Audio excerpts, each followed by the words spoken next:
Hello friends, welcome back to Erippori kitchen. ഞാൻ Milu George. ഇന്ന് നമ്മൾ വന്നിരിക്കുന്നത് ഒരു പിസ്സ മേക്കിംഗ് വീഡിയോ ആയിട്ടാണ് കേട്ടോ. അപ്പോൾ പിസ്സ നമ്മൾ ഡൊമിനോസിൽ നിന്നും മറ്റൊക്കെ കഴിച്ചിട്ടുണ്ട്. നല്ല ടേസ്റ്റി ആയിട്ടുള്ള ഒരു വിഭവമാണ് പിസ്സ. നമുക്ക് മലയാളിയുടെ ശൈലിയിൽ എങ്ങനെ ഭംഗിയായി പിസ്സ ഉണ്ടാക്കിയെടുക്കാം എന്നാണ് ഇന്നത്തെ വീഡിയോയിൽ കാണിക്കുന്ന ഈ ഒരു റെസിപ്പി. അപ്പോൾ ഡൊമിനോസിൻ്റെയൊക്കെ പിസ്സ നമുക്ക് ആ ഒരു ഒതൻറ്റിക് റെസിപ്പിയാണ്. അപ്പോൾ ആ ഒരു ടേസ്റ്റൊന്നും ഇഷ്ടമില്ലാത്തവർക്ക് തീർച്ചയായും ഈ ഒരു റെസിപ്പി ഇഷ്ടപ്പെടും. അപ്പം നമ്മുടെ മലയാളീകരിച്ച് ഉള്ളൊരു റെസിപ്പിയാണെന്ന് ഞാനിവിടെ കാണിക്കുന്നത്. അപ്പോൾ ഒരു 300 ഗ്രാം ബോൺലെസ് ചിക്കൻ എടുത്തിട്ട് ഞാനൊന്ന് വെള്ളം വലിയുന്നവരെ വേവിച്ചിട്ടുണ്ട്. തുറന്നു വെച്ചിട്ടാണ് വേവിച്ചിരിക്കുന്നത്. ഇനി കുറച്ച് സൺഫ്ലവർ ഓയിൽ ഒഴിച്ചു കൊടുത്തിട്ടുണ്ട്. ഒരു 1.5 ടേബിൾ സ്പൂൺ സൺഫ്ലവർ ഓയിൽ ഒഴിച്ചിട്ട് ഒന്ന് നന്നായിട്ട് മിക്സ് ചെയ്ത് കൊടുക്കാം. അതിനുശേഷം അതിലേക്ക് ഒരു 2 ചെറിയ വെളുത്തുള്ളി ചോപ്പ് ചെയ്തതാണ് ഇട്ട് കൊടുക്കുന്നത്. അത് ചേർത്തിട്ട് അതൊന്ന് ഇതിലേക്കൊന്ന് പിടിക്കുന്നവരെ ഒന്ന് ഇളക്കി കൊടുക്കാം. ചെറുതായിട്ടൊന്ന് വാടി വന്നാൽ മതി വെളുത്തുള്ളി. ഇതിന് പകരം നിങ്ങൾക്ക് ഗാർലിക് പൗഡറും ചേർത്ത് കൊടുക്കാം കേട്ടോ. ഇനി ചിക്കൻ വെന്തോന്നൊന്ന് നോക്കുകയാണ് ഞാൻ ഇടയ്ക്ക്. വെന്ത ശേഷം നമുക്ക് അതിലേക്ക് ഒരു 1.5 ടേബിൾ സ്പൂണോളം ഡാർക്ക് സോയ സോസാണ് ചേർത്ത് കൊടുക്കുന്നത്. ലൈറ്റ് ആണെന്നുണ്ടെങ്കിൽ 2 ടേബിൾ സ്പൂൺ വരെ ചേർക്കാം കേട്ടോ. എന്നിട്ട് അതൊന്ന് നമുക്ക് മിക്സ് ചെയ്ത് കൊടുക്കാം.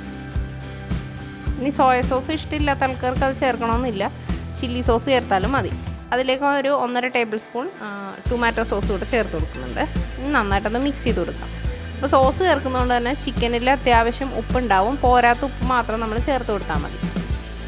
ഇനി അതിലേക്ക് കുറച്ച് ചതച്ച മുളകാണ് ചേർത്ത് കൊടുക്കുന്നത്. ഇത് ചേർക്കാൻ ഇഷ്ടമില്ലാത്തവർക്ക് പെപ്പർ ക്രഷ് ചെയ്തിട്ട് അത് ചേർത്ത് കൊടുക്കാം കേട്ടോ. അതൊന്ന് നന്നായിട്ട് മിക്സ് ചെയ്തിട്ട് ആ ഒരു വറ്റൽമുളകിൻ്റെ മൂപ്പൊന്ന് വരുന്നവരെ നമുക്കൊന്ന് മിക്സ് ചെയ്ത് കൊടുക്കാവേ.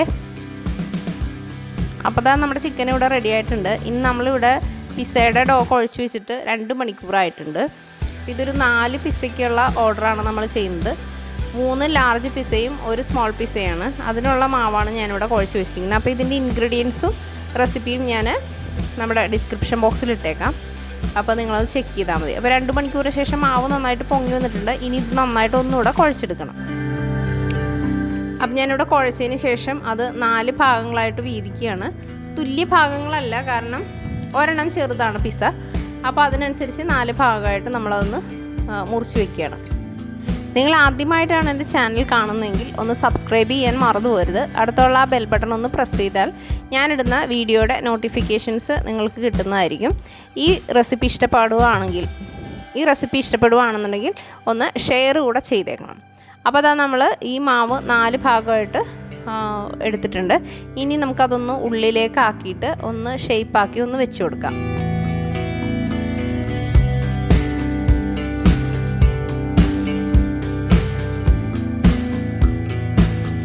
ഇങ്ങനെ 4 നമുക്ക് ബോൾസ് ആക്കിയിട്ട് വെച്ച് കൊടുക്കാം. ഇതിന് ശേഷം നമ്മൾ ചിക്കനിലേക്ക് സ്റ്റവ് ഓഫ് ചെയ്തതിന് ശേഷമാണ് ചിക്കനിലേക്ക് കുറച്ച് ഹെർബ്സ് ഇട്ട് കൊടുക്കാൻ. Dry herbs, oregano, Rosemary, thyme, ഇത് 3ഉം 1/2 ടീസ്പൂൺ വീതം എടുത്തിട്ട് നന്നായിട്ടൊന്ന് ക്രഷ് ചെയ്തിട്ട് ഇട്ട് കൊടുത്താൽ മതി. ഇനി നമ്മളൊരു അലൂമിനിയത്തിൻ്റെ പിസ്സ പാനാണ് എടുത്തിരിക്കുന്നത്.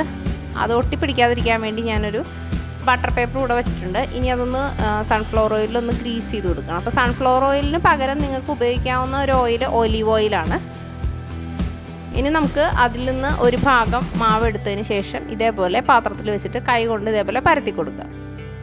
അപ്പോൾ കയ്യിലൊട്ടുകയാണെന്നുണ്ടെങ്കിൽ ഒരല്പം സൺഫ്ലവർ ഓയിലോ ഒലിവ് ഓയിലോ നിങ്ങൾക്ക് കയ്യിലൊന്ന് തടവിയ ശേഷം ഇങ്ങനെ ഒന്ന് ചെയ്ത് കൊടുത്താൽ മതി. അതിനുശേഷം നമ്മളൊരു ഫോർക്ക് ഉപയോഗിച്ചിട്ട് ഇങ്ങനെ ഒന്ന് കുത്തി കൊടുക്കുക എല്ലായിടത്തും. അത് ബേക്ക് ചെയ്യുന്ന സമയത്ത് പൊങ്ങി വരാതിരിക്കാനാണ് നമ്മൾ ഇങ്ങനെ ചെയ്ത് കൊടുക്കുന്നത് കേട്ടോ.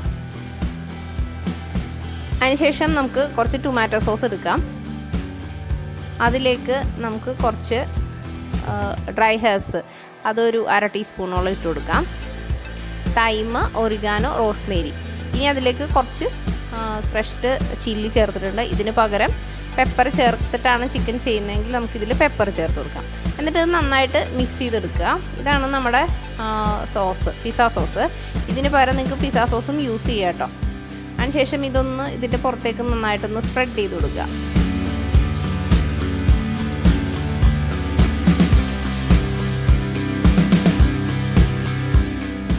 ഇതിലേക്ക് നമ്മൾ ഫ്രൈ ചെയ്ത് വെച്ചിരിക്കുന്ന ചിക്കൻ അത് ചേർത്തതിന് ശേഷം ചിക്കൻ നമുക്ക് ആവശ്യത്തിന് ഇട്ട് കൊടുക്കാം കേട്ടോ. നമ്മൾ എന്തോരമാണ് കസ്റ്റമർക്ക് കൊടുക്കുന്നതിന് ഉദ്ദേശിക്കുന്നതെന്ന് വെച്ചാൽ അതിനനുസരിച്ച് ചിക്കനൊക്കെ ഇട്ട് കൊടുക്കുക. അതിനുശേഷം സവോള ഇതേപോലെ കട്ട് ചെയ്തിട്ട് ഓരോ പീസായിട്ട് ഇങ്ങനെ എതളുകളായിട്ട് അടർത്തിയതാണ് ഞാൻ ഈ വെച്ച് കൊടുക്കുന്നത് കേട്ടോ. പിന്നെ ടൊമാറ്റോ, അതിൻ്റെ ഫ്ലഷും ആ ഒരു അരിയും മാറ്റിയ ശേഷമാണ് നമ്മൾ എടുത്തേക്കുന്നത്. ക്യാപ്സിക്കവും അതേപോലെ അരി മാറ്റി ഇട്ടാണ് നമ്മളിതിങ്ങനെ വെച്ച് കൊടുക്കുന്നത്. ഇതേപോലെ വെച്ച് കൊടുക്കുക. അതിനുശേഷം ഞാൻ മൊസറല്ല ചീസാണ് മേളിലേക്കൊന്ന് ഗ്രേറ്റ് ചെയ്തിട്ട് കൊടുക്കുന്നത് കേട്ടോ.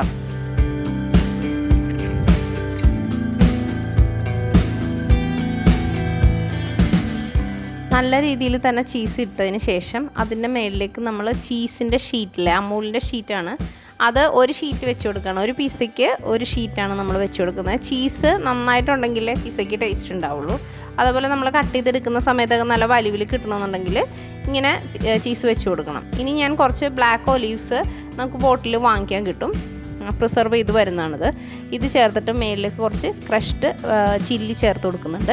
ഇനി നമ്മളൊരു പാൻ ചൂടാക്കിയിട്ട് അതൊരു ഹൈ ഫ്ലെയിമിൽ 4 മിനിറ്റ് ചൂടാക്കുക. അതിനുശേഷം നമ്മൾ ഈ ഒരു പിസ്സയുടെ പാൻ വെച്ച് കൊടുക്കുക. ഇനി ഒരു 15 മിനിറ്റ് ലോ ഫ്ലെയിമിൽ കുക്ക് ചെയ്തെടുത്താൽ നമ്മുടെ പിസ്സ റെഡിയായി. അപ്പോൾ നിങ്ങൾക്ക് ഇഷ്ടപ്പെട്ട് കാണുമല്ലോ, തീർച്ചയായും ട്രൈ ചെയ്ത് നോക്കുക. നിങ്ങളുടെ ഫീഡ്ബാക്കൊക്കെ അറിയിക്കുക. Thanks for watching. Bye bye.